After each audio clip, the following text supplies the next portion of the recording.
আমরা ডিজেলের দাম 106 টাকা 75 পয়সা থেকে 105 টাকা 50 পয়সা, মানে 1 টাকা 25 পয়সা পার লিটারে কমাচ্ছি। অকটেনের দাম 131 টাকা থেকে 125 টাকা, মানে 6 টাকা কমাচ্ছে। পেট্রোলের দাম 127 টাকা থেকে 121 টাকা, সেটাও 6 টাকা কমাচ্ছে।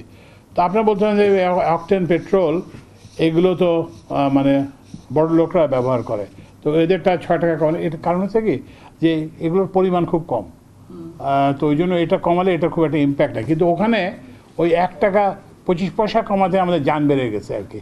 তো আমরা আরও চেষ্টা করি।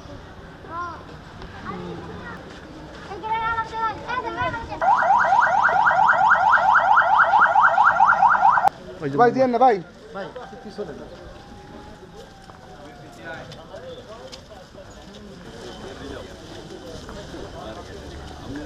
উনি শেষ তো বলতে মশিউর বলেন